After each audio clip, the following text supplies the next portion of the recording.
That's the perfect way to put a cap on this. Did you just see the overhead shot of the Citrus Bowl? The upper decks are empty. Michigan versus Texas. Now, that's amazing. Amazing. All right. Let me switch gears. And I want to bring this up. Yesterday we did a big show about Jared Goff, and okay, they're going to restructure his deal. You're in business with him now after Dan Campbell just was effusive in his praise. So I kind of nerded out for a little bit. But what if I could make you an offer and you tell me if you are willing, like if this is exactly how it played out, would you sign the piece of paper right now? And it is what I'm calling the Super Bowl window opener, meaning you're not a Super Bowl team right now and you need major improvement to become a Super Bowl team. Here's how we're going to do it. Cap edition. I want to show up to your house like Ed McMahon with a Publishers Clearinghouse check. Jumbo sized. I'm pretty sure I can get you to somewhere between 100 and 110 million in cap space.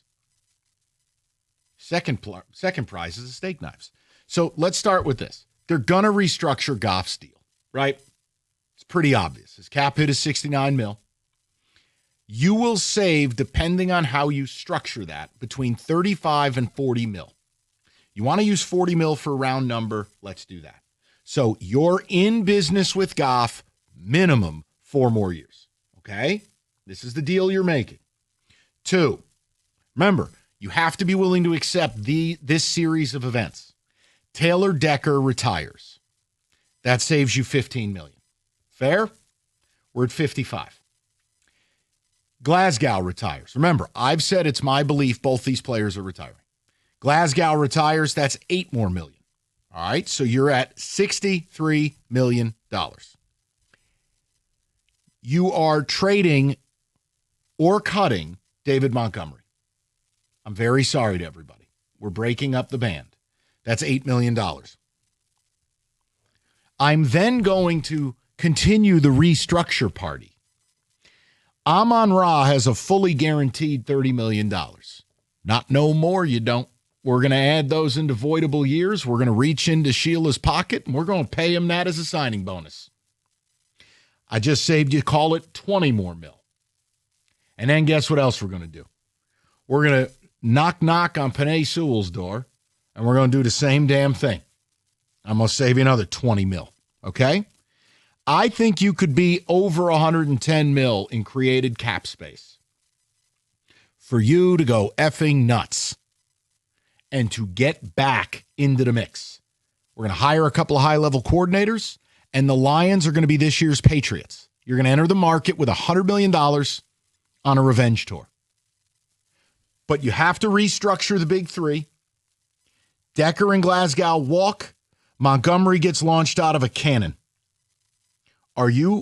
Does that, in your mind, get you back into the Super Bowl mix?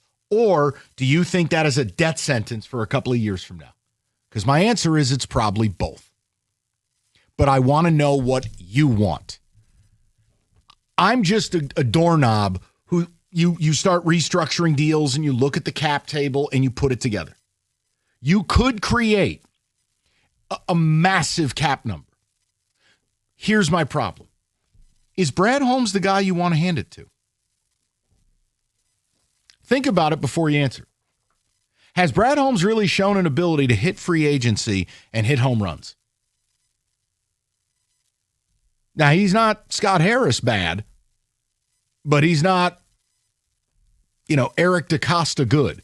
So Kenny, you're kind of bobbing your head around a little bit now.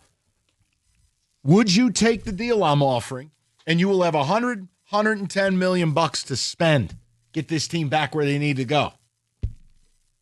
This deal makes a lot of sense, and in a vacuum, I would take exactly what you're saying could happen. Okay. But you've hit on something in that second half. I was with you up until the first half of that, and then the second half when you said, is Brad Holmes the guy you trust to be pulling those strings? Now we've reached kind of a bump in the road for me. Well, elaborate. Because what is it always the cliche about Brad Holmes is, oh, we love his drafting, which even some of that's not the best. But, I mean, let's leave that there and put that off to the side. Okay. First of all, do you have a trustingness in Brad Holmes to be able to pull off those types of moves? Because I'm not sure. Well, the restructuring is simple. You're going to pay a guy a signing bonus. Here's your $30 million up front. We add voidable years to the end. The player's not going to say I'm not no. talking about the restructuring. That's one thing completely separate. The free agent I'm stuff? talking about the talent acquisition. Is that the guy that you want pulling those strings? Well, I'm not saying no, but I'm also definitely not saying yes.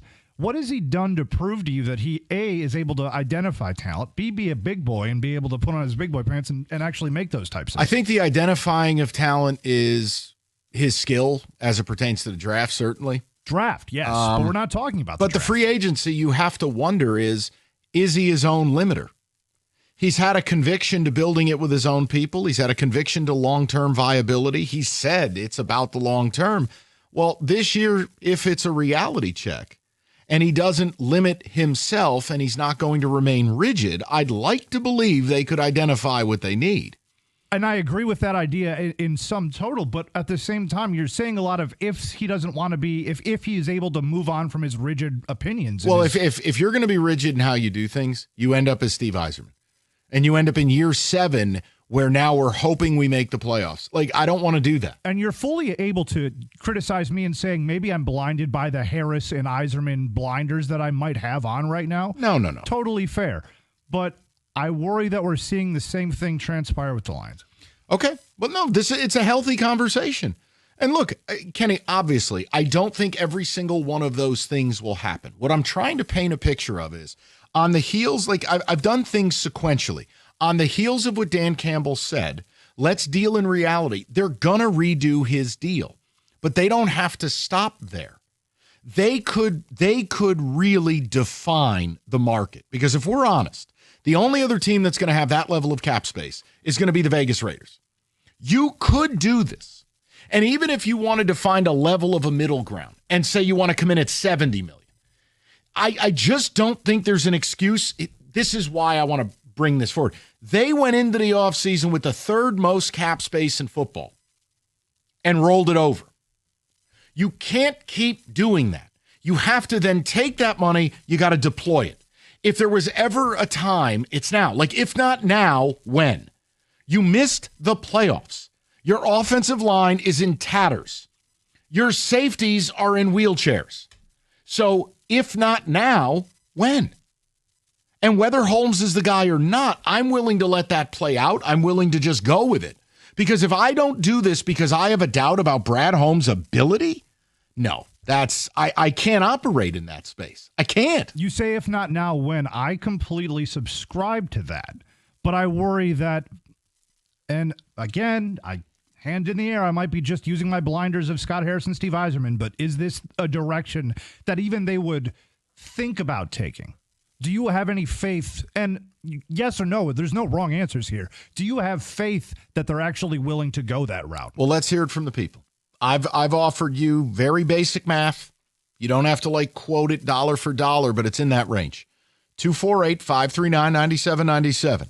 Is that the road you want them to go? And if not, then what road are we traveling on? 97.1.